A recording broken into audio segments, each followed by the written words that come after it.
Sasa inabidi tukae njaa tu. They are now calling on the two levels of government to come to their rescue before the situation gets out of hand. Meanwhile, vulnerable pastoralist households from the villages of Daaba, Litingai, Kilimani and Leparwa in Isiolo County, who lost their livestock to the prolonged drought, have benefited from a donation of 90 camels.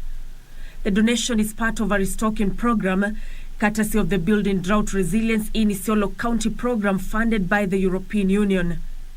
For 4 consecutive seasons, Isiolo County missed rains. Many of them have lost their livelihoods. They were selected as the most vulnerable members of the community. At least tutawatoa kutoka mali ambayo walitoka na ile vile waliathirika. Sasa maisha itaanza kubadilika tena, tukitarajia tutapata mvua ya kutosha. Tunawaomba hao wanyama mchunge, msiuze, itawasaidia kupata maziwa na pia itaongeza mapato yenu katika villages. Na pia tunawaomba mchunge hizi ngamia pamoja ili iwawezeshe kupunguza gharama ya ulishaji, gharama ya herders. Out of the 90 camels, Daaba and Litingai villages will receive 25 camels each, while Kilimani and Leparwa villages will get 20 camels each. Mnyama anaweza kaa pahali popote, kwa nyasi, kwa matawi ya miti, kwa jangwa, pahali bambua, ni kitu naweza fumulia. Na hapo ndio tulifurahia sana kusikia tunapata ngamia. Ngamia ilikuwa ina survive kwa hii jilali yote. Haijakufa penye vile mifugo ingine ilikuwa inakufa. Na penye vile tulikuwa tunaona wale walikuwa na ngamia ndio walikuwa wanazidi kufaidika. Hii ngamia kisaa sisi hawezi kunya turungi. Plus na watoto. Sasa tunapata kila wakati tunapata maziwa. Tumejua namna ya kufuga, vile ya kuitunza na vile ya kufaidika na maziwa yake pamoja na nyama. Sababu umepata ngamia, nguvu kupata ni mzuri. Umesaidiwa. Hata kitu kidogo sisi mbeleni iko naye jilali imemaliza. The beneficiaries will also receive support in terms of veterinary services. Nancy Okware, Lunchtime News. And the task force mandated to review of the legal and regulatory framework governing religious organizations is now calling upon the government to incorporate religious laws in primary schools to impact change behaviors of learners gradually. Speaking during a stakeholders forum in Busia County, a member of the task force, Reverend Mark Kariuki, stated that behavior change starts at junior levels as children mature. He, at the same time, called upon the government to the society to ease the interfering of the freedom of worship. Which were removed from school, that's a major concern from the people that we have had, and the desire to get the religious education back into the system, so that they can still instill some discipline in the kids. For those who are harassing churches or pastors, please don't harass the pastor. Wait until we have come up with something so that which can be implemented. Let's not harass the pastors. This task force has been formed to see where we could improve the law. The Society Act is already there. However, something has happened, and changes are inevitable when people grow and when people change.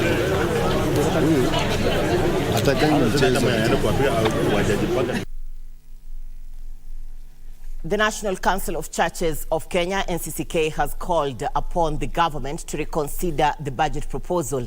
Speaking during a Jumuiya conference in Limuru, NCCK General Secretary Reverend Canon Chris Kinyanjui noted that the budget proposal will make the lives of Kenyans unbearable. Reverend Kinyanjui named corruption and wastage of public resources as the greatest challenge facing the country, saying the government needs to seal these loopholes first before they can introduce new taxes. It is our view that the budget proposals are likely to make the lives of Kenyans worse. State revenue collection of Kenya shilling 2.6 trillion. The government has planned to spend 3.7 trillion in this 2023 2024 financial year. This is unfortunate, as it means that the country intends to live beyond its means by borrowing locally and internationally without clear strategies on how the funds to repay the loans will be raised. Our sincere expectation was that the government would cut down on expenditure to match the income. We do note that the projected expenditure of 3.7 trillion does not include debt servicing, which is currently estimated to require upwards of 1.63 trillion per year. We'll have only 970 billion Kenya shillings to finance everything else.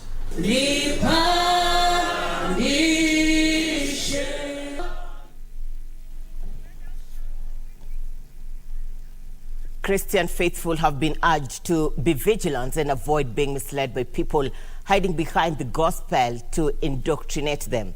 ACK Diocese of Mbeere Bishop Moses Masamba now says that the church must take its rightful position in helping the society to get rid of extremism and drug abuse, among other ills that have taken root in society. In a bid to counter the extremism within the church, the Anglican Church has embarked on aggressive sensitization of their followers, beginning in Moya Mbeere North and Mbeere South. Speaking during the commissioning of close to 1,000 missionaries of the Cathedral of St. Peter's Mbeere in Siakago Mbeere North, the ACK Diocese Bishop noted that the society is facing a myriad of challenges that the church must counter. Tuone tumetoka nje, tukae na watu, tukiwahubiria, tuzungumuze yale tunaweza fanya ili tuone mtoto, mwanafunzi, familia zote akiwa ni mambo ya Shetani mbaya, hiyo inavukuzwa. Tunaomba akiwa ni mambo ya kuelekezwa, counseling tunafanya. He urged the church leaders to rise to the occasion and help the communities, saying there was an increase of early pregnancies and school dropout cases that are indicative of a major challenge in society. The bishop also advised the political leaders to ensure that they don't polarize the country. Vizuri kuheshimu mwingine, awe ni serikali, ni viongozi, na pia hata tukiwaheshimu, waheshimu right za binadamu. Sheria zikitungwa ama zikitengenezwa, ni vizuri kuangalia community na watu wanakaa namna gani. Meanwhile, the judiciary in Peketoni, Lamu County, in partnership with the Kiunga Youth Bunge Initiative, has launched a program to mobilize technical and vocational education and training centers to counter violent extremism and terrorism. Mpeketoni Law Court Chief Magistrate Nabwana Pascal saying the initiative was started to help reduce the risk of youth from joining crime. Tumepata mafundisho, si ndio? Hasa wewe mtu mwenye binafsi unashajua madhara nini, madhara ya terrorism ni gani. Kwa hivyo hutakubali kushawishika usaidi na wao, yetu unajua madhara yenye inakam na hii terrorism. Baada ya hapa na expect wawe resilient kutokana na mambo ya ugaidi, na pia waweze kujihusisha na vilabu ambayo itaweza kueneza ama itaweza kupasha wengine wengi sana habari katika vituo vya kusoma.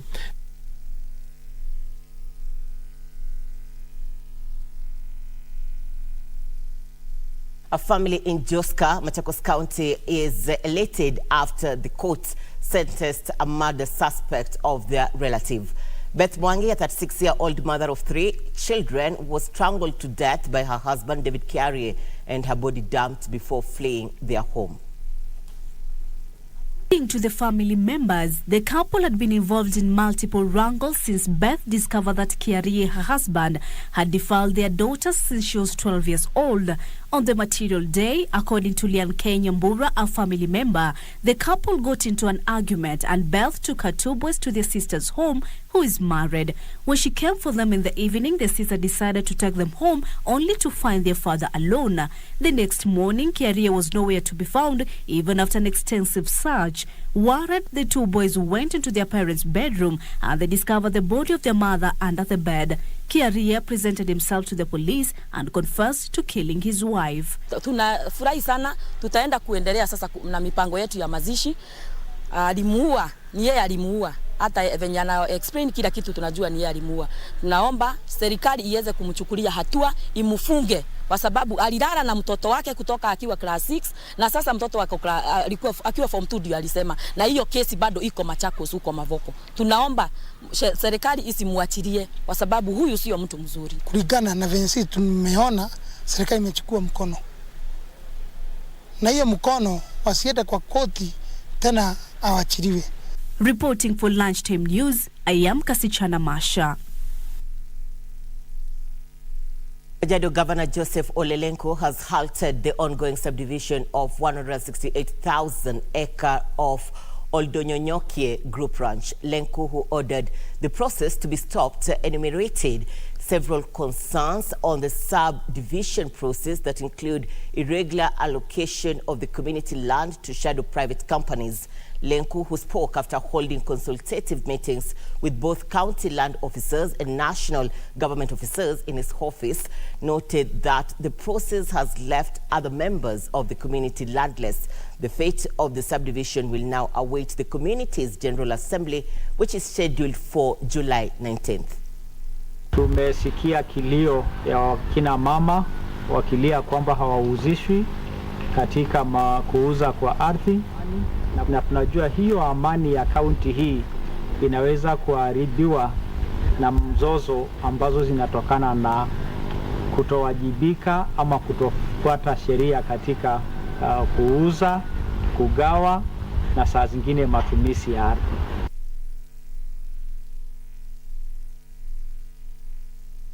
Kerugoya Level 5 Referral Hospital that was commissioned a week ago by President William Ruto has fully opened its doors to the general public. Speaking during the migration from the old to the new facility, Kerugoya Hospital Manager Annette Njeri said that the new complex has been received well by both the staff and the patients. The facility consists of a 12-bed intensive care unit, ICU, a 12-bed high dependency unit, and a 14 operation theater unit, an oxygen plant with a capacity of producing 450 liters of gas per minute, and water heating solar panels for green energy, among others.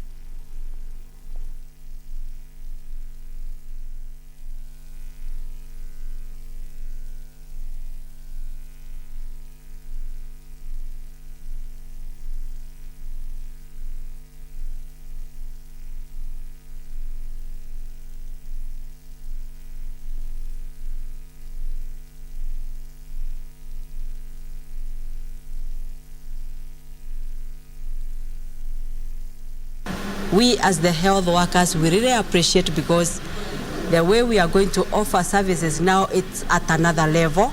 The equipments that we've received, we didn't used to have them there before. We have additional equipments even in theaters. We are now having 3 operating theaters.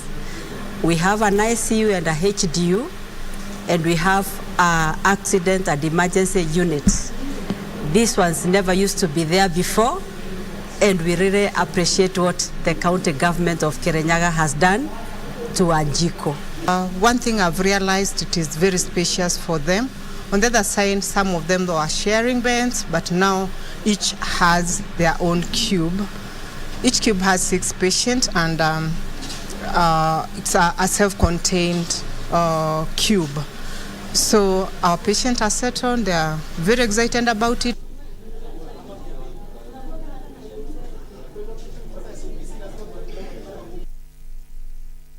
Prolonged drought in Samburu is being attributed to the increase in early marriages as some families marry off their young daughters in exchange for cows as a means of restocking their herds. Albert Wanjohi, the Samburu County Director for Gender, is expressing concern over the increase in early marriages, calling for urgent action to protect the girls. Child activists in Samburu are urging parents to prioritize education for their children instead of marrying them off at an early age. the livestock to be restocked, because upon marrying of a girl, number of cows will have to be brought to these parents, and definitely they'll have to restock their livestock. We have to work together and make sure that we avert this disaster by making sure that we become vigilant and become the brothers keepers, even at home.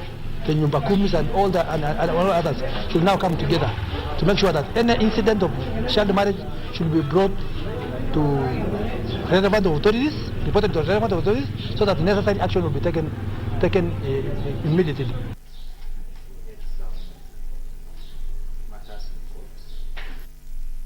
Authorities in Laikipia County have seized 593 rolls of bang worth 600,000 shillings street value, according to Laikipia County Commissioner Joseph Kanyeri. Police also arrested a suspect during the sting operation. Kanyeri said the suspect, who is currently held at Nanyuki Police Station, led the police officers to where the narcotics were hidden.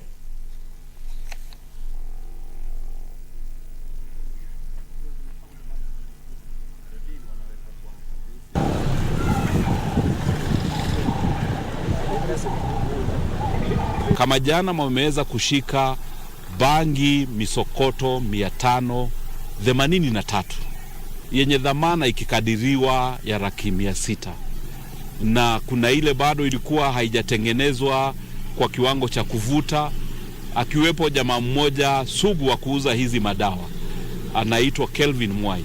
Na wale ambao hawatafuata sheria wajue kwamba hata zao zitafungwa. Wale wanaona wanashindwa kuifanya hii biashara vile sheria inahitaji wafanye, wafunge, wafanye biashara zingine. Zipo zingine zinakubalika na sheria.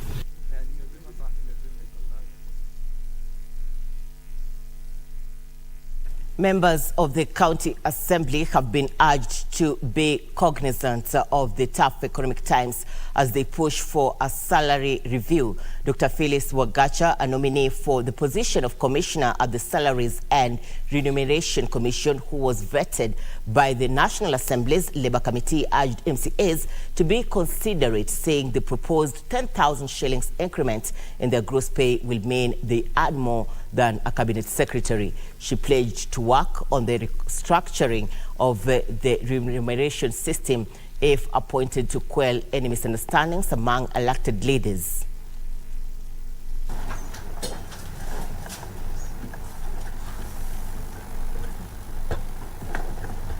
SRC has agreed to add the allowances to around 10,000.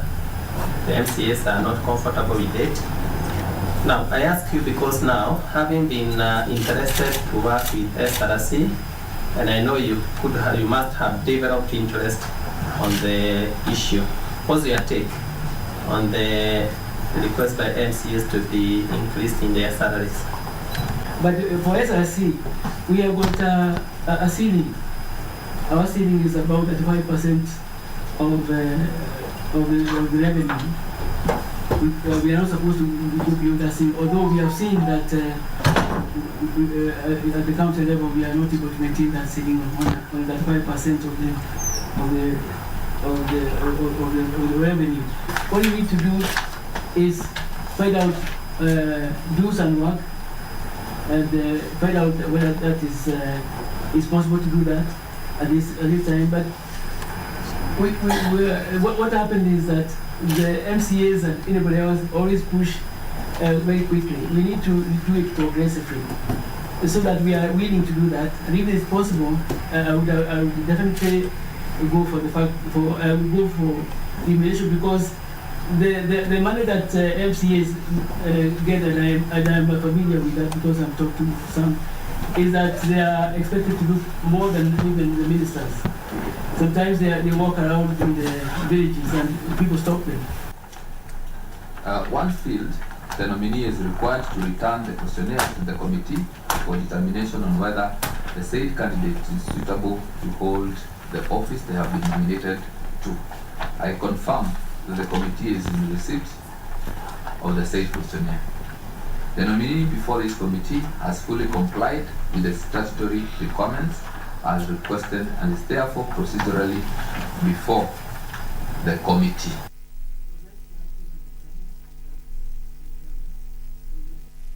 To environmental concerns, the national government, through Samburu Area Deputy County Commissioner Titus Omanyi, has given people encroaching Kirisia Forest only 1 day to leave the forest or face forceful eviction.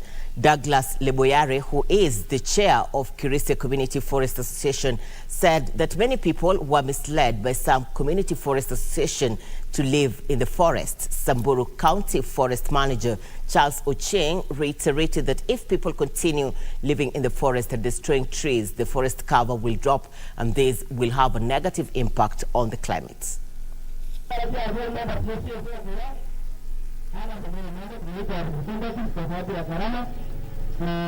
Toa onyo kali kwa wale wachache ambayo bado wanajifanya vichwa ngumu, wanaishi kwa msitu. Tumewapea paka Friday watoke hiyo forest. Wasipotoka tutaingia hapo kama serikali, tutaingia na nguvu yetu yote, tutawatoa. Hapo ni forest na hakuna mwananchi yote amekubaliwa kuishi kwa forest. Leo tumekuja kufanya special annual general meeting. Sisi tunasaidiana na Kenya Forest kuhifadhi hii misitu. Sasa tulikuwa na changamoto na mandugu zetu wawili ambao walikuwa members na wamekuwa officials, na wao ndio wameenda kuishi ndani ya misitu na wamekaa huko ndani ya misitu kama secretary wetu. Yeye amepeleka watoto wake huko misitu, anakaa ndani ya misitu, na leo tulikifanya hiyo special annual general meeting tumeweza kuwatoa.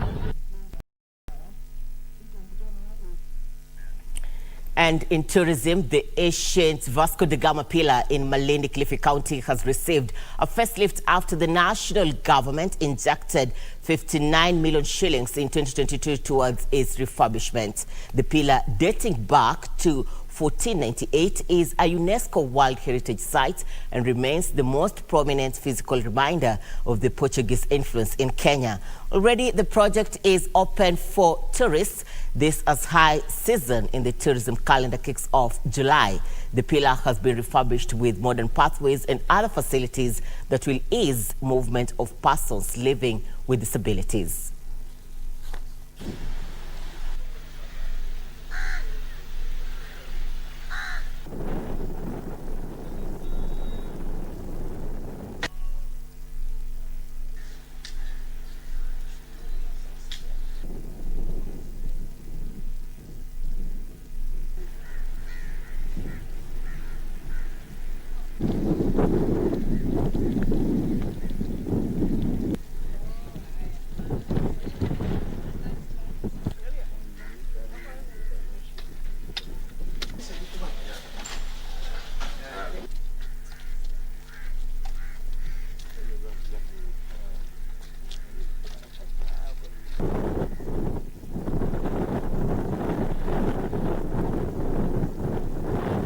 The seawall to prevent the monument from collapsing.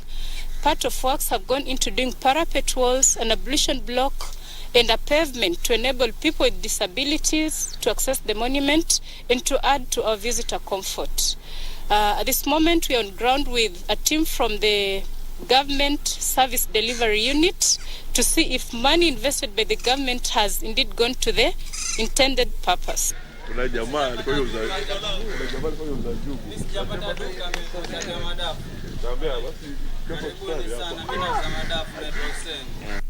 Living with disabilities from Kitui County had a reason to smile after the county government issued them with assorted devices donated by the Ministry of Culture, Gender, Youth, ICT, Sports and Social Services. According to Kitui County CEC for Culture, Phoebe Mutemi, this will be the assistive devices, specifically the wheelchairs and white canes, will enhance mobility of the physically and visually impaired persons, while the sunscreen creams will cushion persons with albinism from the harmful UV rays. 24 wheelchairs, 200 white canes and 200 sunscreens were donated in an exercise spearheaded by Kitui Agricultural Training Center.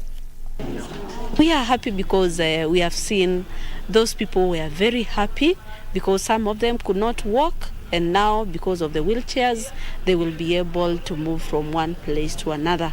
Okay, to us it was a big day, but still this was just a small fraction of what we need because the PWDs are everywhere and they are part of us as the people of Kitui, and we need to reach to them in different ways. So I had different stakeholders, partners. We collaborate together so that we can be able to reach these people. Now you have enabled these learners to go a step ahead, because some of them who didn't have sunscreen to prevent them from skin disease, they can now be able to learn well. The ones who had problems of mobility because of lack of wheelchair, they can move well. The ones who didn't have a white cane to move well. Kwa hivyo sisi tumeshukuru, tulikuwa tumetoka sehemu mbalimbali, tukirudi huko tutasema tubarikiwe.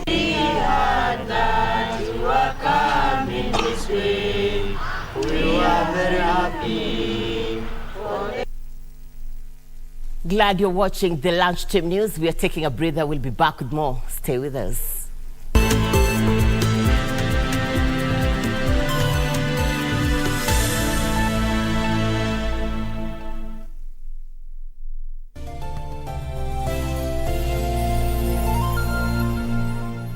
Iwapo unakohoa, unahisi uchungu kwenye kifua, uchovu kila wakati, joto jingi mwilini, unakosa hamu ya kula au kupoteza uzito haraka bila kukusudia, na kutokwa na jasho jingi usiku, waweza kuwa waugua TB. I am a woman too. I am a woman with disability. Disability comes second, but you find that it's like disability has been put aside. When women, other women are talking, they don't include women with disability. We want to have cross-movement cooperation, that women rights movement. TB yaweza kuangamiza jamii yako. Usikubali. Matibabu ni bila malipo katika hospitali zote za serikali.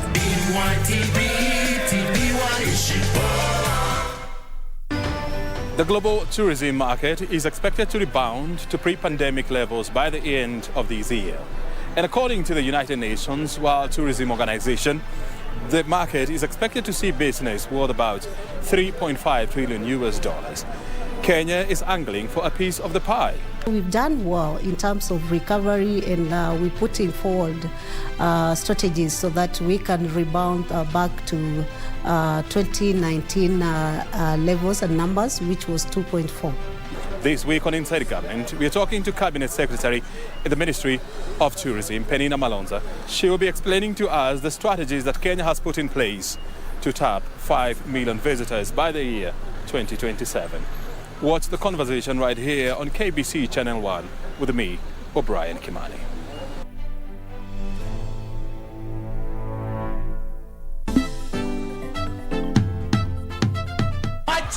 Posire Moruve in the United States of America. Guys, ile siku nitafika maju. Hey, I will come back with a figure to die for. You guys won't even be able to recognize me. We'll have to lose that accent. Otherwise, wasungu hata kuelewa. Lose what? Hey, look at the pot calling a kettle black. So, Madimu, where is your wife from? She's from Meru. Meru?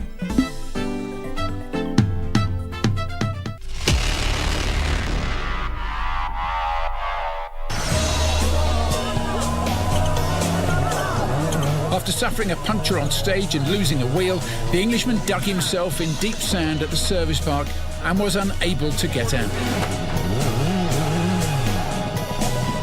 Only 11 out of 48 cars would eventually finish the 2002 Safari Rally.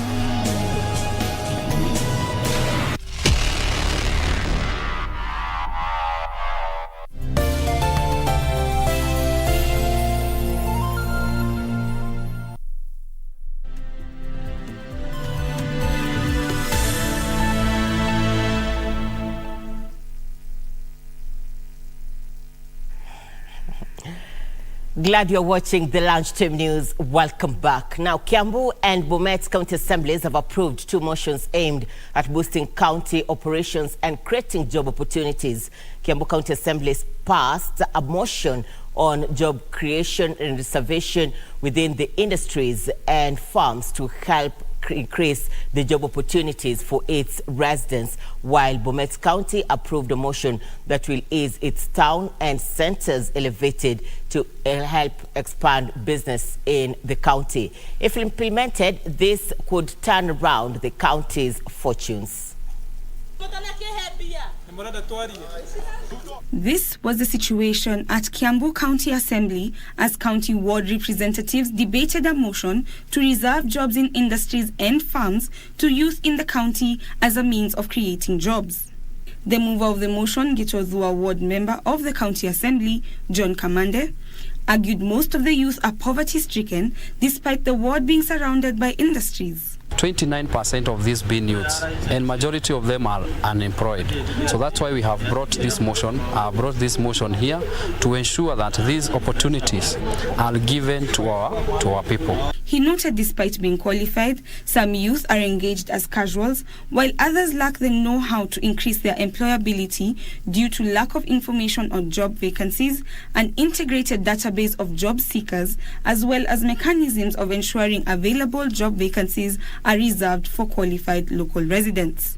The Assembly urged the County Department of Public Service to engage all stakeholders in order to share information to job seekers effectively, as the attention turns to the County Executive to implement the motion. The honorable members have contributed and have agreed to support this great motion, and now we are leaving it to the Executive to ensure that this motion is well implemented, that our people are able to get these opportunities.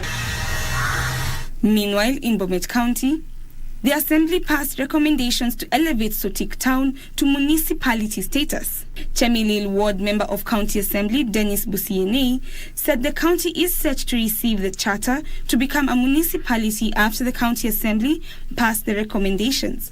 Busiene said Mulot, Mogogosiek, and Danais trading centers will be elevated to towns, while other 17 trading centers in the county will be elevated to market centers. Maana ya kupewa hizo chata sitasaidia sana, kwanza kwa biashara. Biashara sitainuka. Alafu kwa mpango, kila mchi lazima kutakuwa na mpango.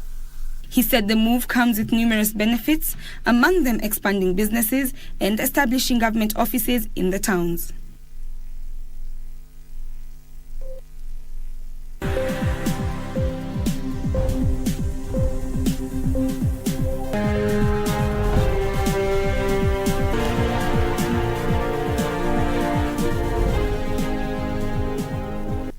Welcome to Channel 1 Business News. Europe's largest carrier, Air France KLM, has opened its African hub in Nairobi in a bid to grow its presence on the continent. The carrier says it plans to expand its African frequency by introducing new routes this year.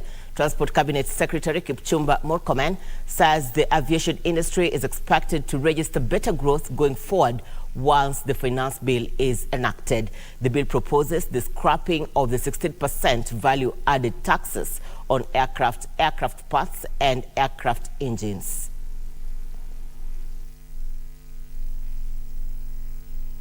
But in total, in this office, we will have more or less a capacity of 35 staff full-time.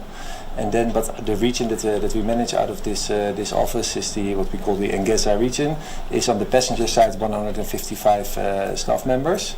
So that is the total staff we manage from this office. And I think in Africa as a total, with all our offices, we employ over 700 people together with the businesses of cargo and line maintenance. Infrastructure at the airport contributes to eventually making this airline even thrive more, because you will be able to carry more people to come to this country. The policy also will ensure that airlines have the freedom to take advantage of the market opportunities, particularly with the African Continental Free Trade Area, in line with Vision 2030. Through this, we will be able to enhance both internal and external trade and facilitate faster movement of people by enhancing connectivity between Kenya and other African countries and the world. The Fresh Produce Consortium of Kenya, in collaboration with Absa Bank and Eco Business Fund, have started an initiative to train farmers on good framing practices to boost production Under the deal, Absa Bank Kenya will enhance access to funding for the farmers, while the Fresh Produce Consortium of Kenya scouts for markets.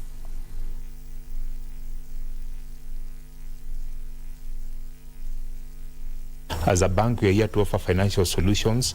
We are looking at how can we give those people, how can we help them, maybe if they want what we call an asset finance, how can we really support them to get the machines that they want, to buy maybe the car that they want to transport their produce. We are also looking at how we can guide them to open a bank account, how they can operate a bank account. We have seen that most of them are also in the SME world. So that is a place that we are really doing well as a bank, and we really want to support them financially. We are also looking at how can we provide them with what we call loans. For that, they can have capitals to run their farms and also make sure that they are producing goods that will be able to help them and earn more profit for them. Most farmers do not have facilities to help them manage their produce after harvesting. Some they don't understand what post-harvest issues are, where they come from, and so this training majorly aims at giving them ideas, creating awareness to help them. Now, in whatever they do at their farm level, they have to understand how to manage these losses, and in collaboration with the bank is here to help them to fund themselves, like acquisition of facilities.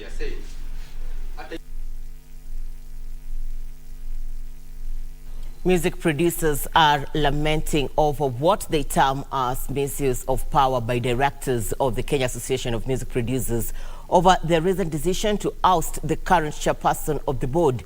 The members are now calling for the amendment of the protection clauses of the association to shield officials from unfair treatment by directors or any other interested party.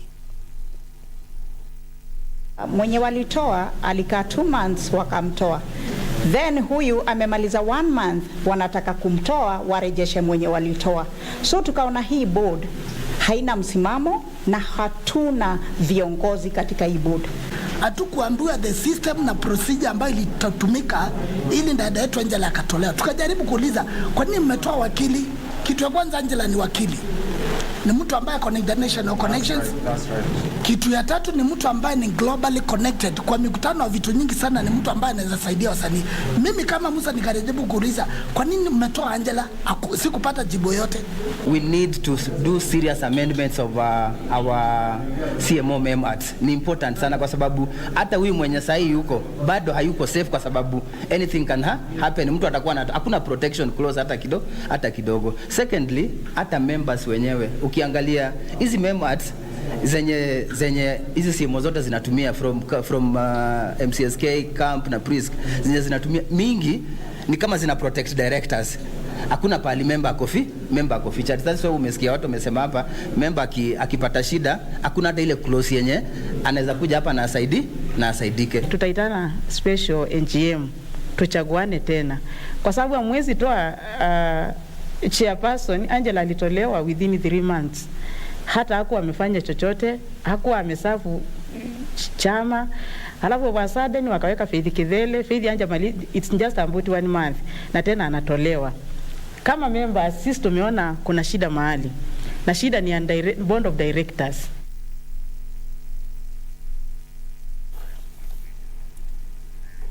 The Agricultural Society of Kenya has welcomed plans to lower the cost of bull semen, saying it will positively impact livestock production. The Society's Chief Executive Officer, Batra Mudoka, says plans are underway to bring in experts from France to help in setting up 2 semen-producing plants in Kenya. We have a team, again, based in Nairobi that helps the national government in trying to develop policies that help farming, that help trade. Picking up with the crops, picking up with again the livestock section, I'm aware that the government has put in place initiatives to reduce the cost of semen.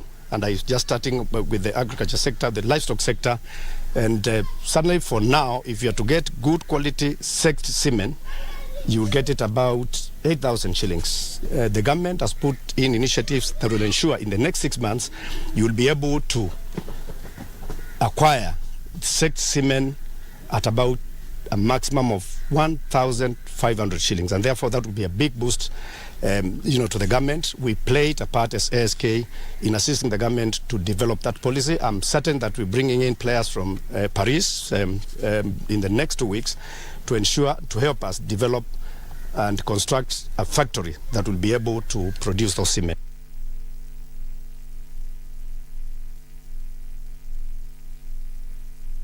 Farmers should adhere to the European pesticides residue standards to take advantage of the economic partnership agreement between Kenya and the European Union. The EU's program head, Cores Alonso, says interceptions of Kenyan produce at the European market has mainly been due to high drug residue levels. Just last Monday, there was the signing between the Kenyan government and the European Union on the economic partnership agreement. This is now bringing a lot of new opportunities for farmers, but also for companies to be able to access the European Union market. And what we are trying to do by that is to support farmers and companies to access the European market. You need to have certain standards to be able to export to the European Union, and those kind of producers that I mentioned before, like beans, peas, mango, they have to have a specific certification and standards to be able to export. So.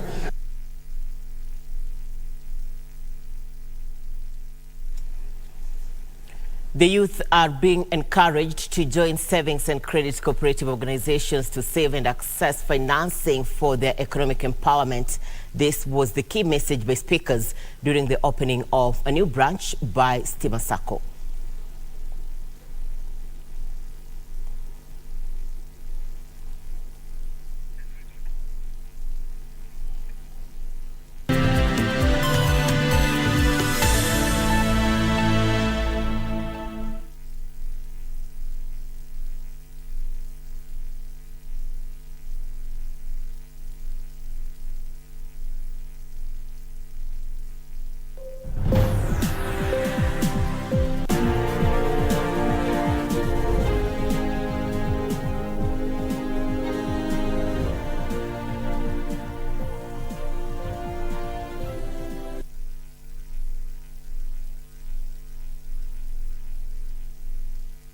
For that technical hitch. We will get back to that story. Now, the youth are being encouraged to join savings and credit cooperative organizations to save and access financing for their economic empowerment. This was the key message by speakers during the opening of a new branch by Machakos. Sometimes that comes at a cost. So what we inculcate is, even for our youth and especially for them, is that richness is very good to strive for, but it also comes with a bit of planning. It comes from the savings culture. So you save first, ensure from your savings you're able to get enough money to invest, see your investment grow, then from there borrow, but just don't borrow for the sake of borrowing. Borrow because either you're investing in yourself or you're investing on something that is going to get a return for you, and then from there you're able to build yourself to be that wealthy person that you need to be. It is only in Meru that you'll find hard-working members, business people, compared to other counties. This is a big one. Is the world staring at a meatless future? A future where meat will be made in laboratories and from plants. Well, this possibility is becoming a reality with each passing day. More and more people are abandoning animal meat and embracing plant-based meat substitutes. In Europe and North America, outlets selling burgers, tortilla pies and other favorite snacks that are made from the plant is on the rise, as O'Brien Kimani reports. Sometimes looks can be deceiving, and this is at play here. From a distance, this looks like your ordinary snack joint. But the snack is different. It's a plant-based hot dog. Yes, I'm right. However, there are no animal products here. It's a combination of soya beans, wheat, peanuts, tomatoes, celery, and other plant ingredients.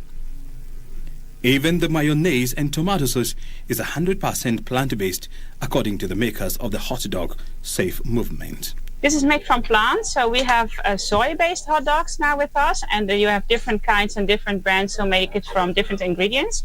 But the ones that we have are made from soy, and this is not the soy that is grown in the rainforest, but we have a sustainably grown European-based soy.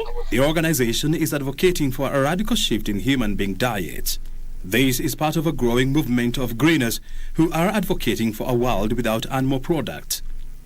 At the United Nations headquarters in the city of Bonn, Germany, the organization has been busy the whole week dishing out hot dogs made from meat alternatives like wheat, soya and even rice. The movement says the numbers have been soaring. Each day, Lisa and her team have been distributing over 100 hot dogs to people visiting the UN headquarters. On one hand, their desire is fired by ending animal cruelty, while on the other, it is the growing chorus to reduce green gas emissions.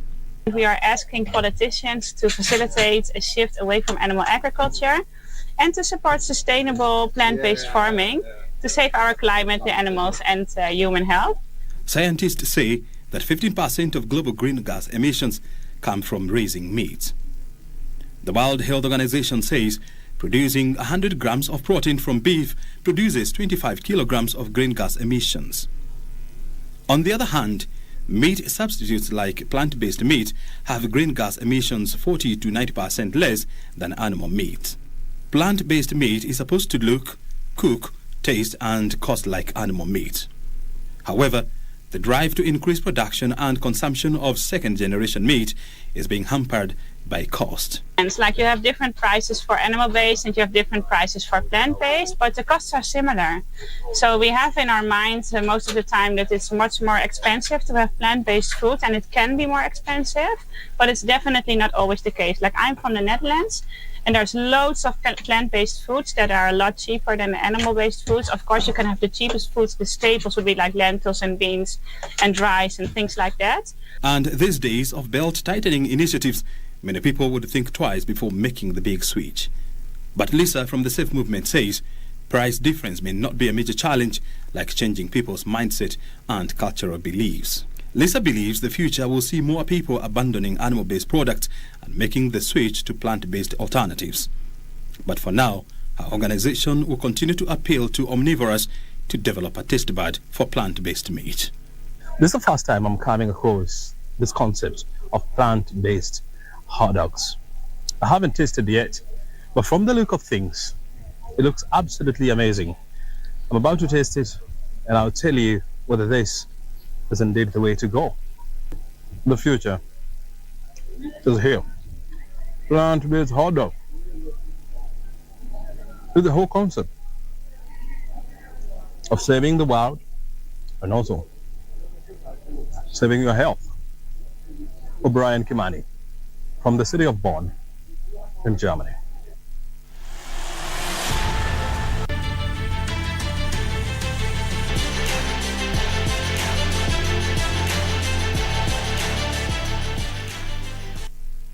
And in sports, the WRC Safari Rally Kenya is underway in the country in Naivasha. My colleague Dan Mwendwa is on the ground. Dan, good afternoon.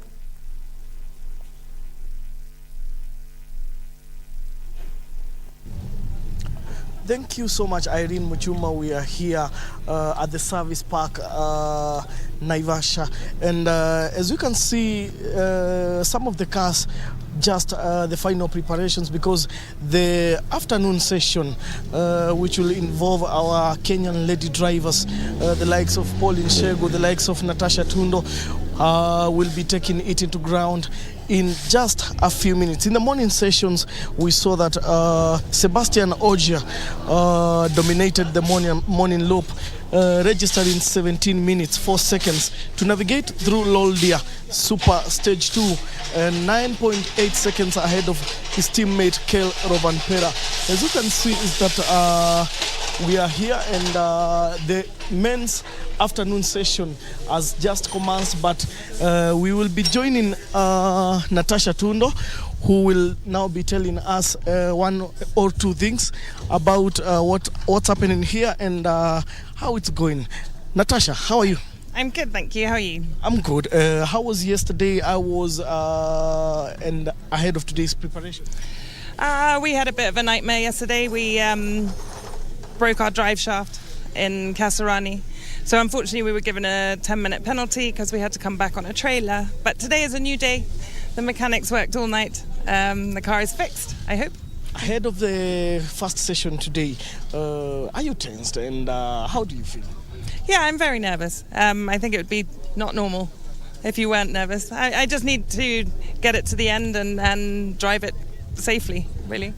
Driving under KBC and Talantahela label, what message do you have for the fans?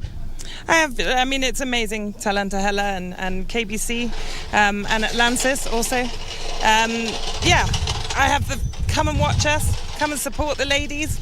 We need the support. We're coming out later than everyone else. So please don't go home. Please stay and watch us. Thank you so much. Thank you. That was Natasha Tundo speaking to us. And also in just but a few, we'll be talking to Pauline Shegu. But we'll keep updating you as things go. But as it stands, we know that Sebastian Ogia is now leading and they've just started their afternoon session. Back to you, Irene Muchuma.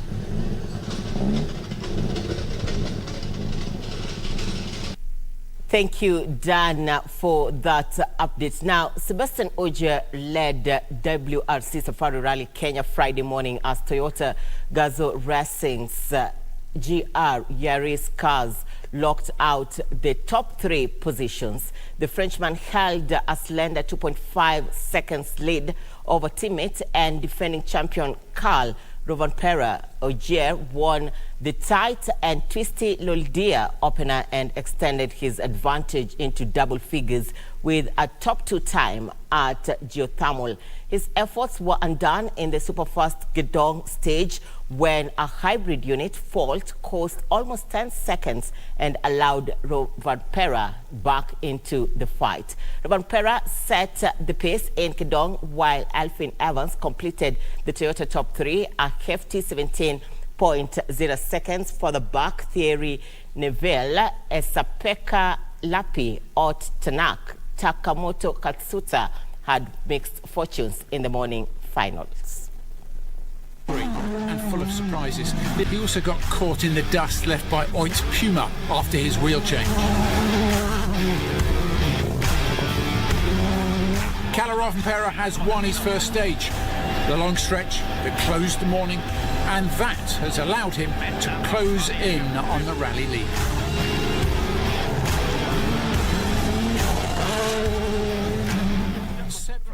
After a stage win first thing in Loldia, arguably the roughest stretch of the morning. He lost his hybrid boost towards the end of the morning, but heads to service in the lead.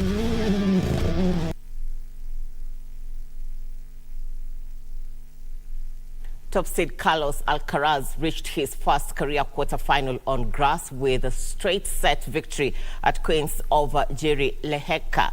Meanwhile, Australian 7th seed Alex de Minaur knocked out Britain's Andy Murray on Tuesday, recorded another comprehensive victory by reaching the Queen's quarterfinals for a second time.